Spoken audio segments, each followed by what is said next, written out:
अब कोई और नहीं बल्कि खुद एनडीए में शामिल घटक दल ही खुद अपने ही सहयोगियों के अब पर कतरने लगे।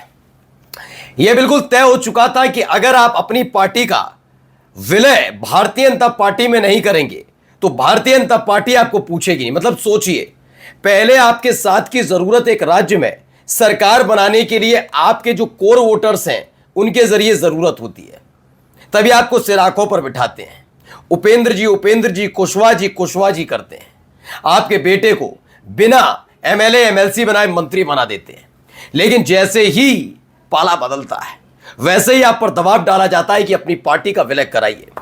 ऐसा नहीं है कि एक ही बार आपसे पूछा जाता है या दबाव डाला जाता है, आखिरी वक्त तक आपको यह एहसास दिलाया जाता है कि बेटा बेरोजगार होने जा रहा है, बताओ करना क्या है। यानी कि होता नहीं था पहले सूदखोर टाइप के होते थे या वो लाला टाइप थे फिल्म में मेरे माँ के कंगन दे दे लाला, कि वो यही करते थे। वो इतना दबाव डालते थे कि आपका अपना सब कुछ बेच दिया अपने घर वालों को संभालने के लिए। कुछ बीजेपी ऐसा ही करती है। आपका बेटा बेरोजगार हो जाएगा वरना आप अपनी दुकान यानी जो भी आपने बनाई है संपत्ति है, ये जो पार्टी बनाई है सब दे दो। यही तो दबाव डाला जा रहा था उपेंद्र कुशवाहा ने मना कर दिया कि बेटे के मंत्री बने रहने से ज्यादा जरूरी ये पार्टी है। और देखिए हुआ क्या, आखिरकार उपेंद्र कुशवाहा के बेटे को बेरोजगार करने की पूरी कवायद चल दी गई। फजीयत होने लगी तो अचानक से सम्राट चौधरी, जी हां, सामने आए हैं। वो बता रहे हैं सब कुछ चंगा कर देंगे, लेकिन क्या ऐसा हो जाएगा? आज आपको बहुत सारी खबरें दिखा रहा हूं। बिहार की सियासत में सियासी भूचाल आया हुआ है। कुछ दल खुश हैं लेकिन कुछ अब डरे हुए हैं। कौन कौन से दलों में डर है और कौन कौन अब मोर्चा खोलने के लिए तैयार है, एक एक खबर दिखाता हूं। नमस्कार, मैं हूं प्रज्वल गौतम और आप देख रहे हैं टाइम्स एक्सप्रेस। ये खबर पहले ही तय हो गई थी कि इस बार हड़कंप तो मचना ही मचना है, क्योंकि जिस तरीके से सबसे पहले एक कवायद थी कि नीतीश कुमार को हटाया जाए। दरअसल किसी भी मुख्यमंत्री का विवेक होता है वो किसे अपने कैबिनेट में शामिल करें, किसे अपनी कैबिनेट से बाहर करें, ये तमाम चीजें। जब तक नीतीश कुमार मुख्यमंत्री थे तब तक जीतन राम मांझी के साथ उनकी ना बनती हो, लेकिन ये बात क्लियर है कि वो राजनीतिक दलों को साथ लेकर चलने की कवायद में रहते थे। यही एक वजह है कि उन्होंने अपने बेटे को कभी निशांत को राजनीति में नहीं लाए, कभी नहीं लाए राजनीति में। आपने देखा भी होगा। और ये इसको आप चाहे उसे उनके किसी भी तरीके से जोड़िए, अगर विरोध ही करना है तो विरोध के लिए जोड़ना है तो जोड़ते रहिए, लेकिन ये बात सच है, निशांत को कभी नहीं लाए। लेकिन इस बात का ख्याल रखते थे हर एक राजनीतिक दल को उसकी हैसियत के हिसाब से प्रतिनिधित्व मिले। अब उपेंद्र कुशवाहा के बेटे के साथ जो हो रहा है, अगर ये स्थिति में समय नीतीश कुमार होते तो यकीन मानकर चलिए उनके बेटे यानी दीपक प्रकाश इस समय एमएलसी बनते। लेकिन बनाया किसे? बीजेपी ने पवन सिंह को। पवन सिंह जैसे लोगों को आगे करने की जरूरत इसलिए भी है क्योंकि भारतीय जनता पार्टी के पास वो गिने चुने चेहरे नहीं है जिनके जरिए भीड़ इकट्ठी की जा सके। भोजपुरी स्टार्स के नाम पर भी आज भी रवि किशन है या फिर मनोज तिवारी हैं, निरहुआ है, लेकिन ये सारे उत्तर प्रदेश में आ जाते हैं। बिहार के अंदर एक बड़ा चेहरे की जरूरत उनको थी जो पवन सिंह के तौर पर उनको मिलती, लेकिन पवन सिंह चूंकि पहले लोकसभा चुनाव के दौरान बागी हुए, उन्होंने बगावत कर दी। इस बार चुनाव नहीं लड़ पाए क्योंकि उनकी पत्नी ने मोर्चा खोल दिया। अब पवन सिंह को एमएलसी बनवा दिया गया। पवन सिंह को अब खबर यह निकल कर आ रही है कि पवन सिंह को आगे बढ़ाकर एक नए चेहरे और भीड़ खींचने वाले नेता के तौर पर स्थापित करने की कोशिश है। जो काम एक वक्त में और राजनीतिक दल मतलब जैसे सुशील मोदी वगैरह करते थे, अब इनके जरिए किया जा रहा है। इनको भी पता है सम्राट चौधरी कहने से भीड़ जुटने वाली उतनी नहीं है, तो अब इन सब के बीच साइडलाइन कैसे किया जाए? मंत्री पद से किसी को तो जाना होगा, तो जाएगा कौन? उस व्यक्ति का नेता का बेटा जिसने मना कर दिया अपनी पार्टी को विलय करने से। पहले देखिए क्या है। पीएम मोदी के झालमुड़ी ग्रुप में करीब दिखे चिराग, कोने में खड़े नजर आए उपेंद्र कुशवाहा। क्या हुआ क्या था कि भारत मंडपम हुआ। आपको भारत मंडपम के बारे में तो पता ही होगा। दिल्ली के भारत मंडपम में आयोजित एनडीए बैठक के दौरान एक दिलचस्प नजारा देखने को मिला।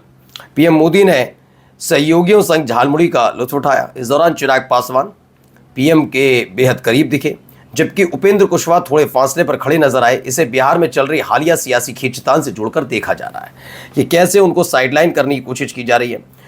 चूंकि चिराग पासवान को देखा जाए तो एनडीए में बिहार के अंदर नीतीश के बाद दूसरे सबसे बड़े पद के तौर पर देखा जाएगा। विधायक सांसद के तौर पर इनके पास अच्छी खासी तादाद है। ऐसे ही हालात फिलहाल जीतन राम मांझी के, उसके बाद पांचवें नंबर पर आते हैं उपेंद्र कुशवाहा।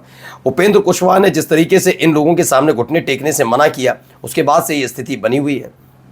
ये नाराज़गी सिर्फ बीजेपी की तरफ से नहीं है, बल्कि ये खुद नाराज़गी मानी जा रही है कि ये नाराज़गी है खुद उपेंद्र कुशवाहा की तरफ से। देखिए, बिहार एमएलसी चुनाव, पवन सिंह सहित सभी 10 उम्मीदवार निर्विरोध जीत जाते हैं।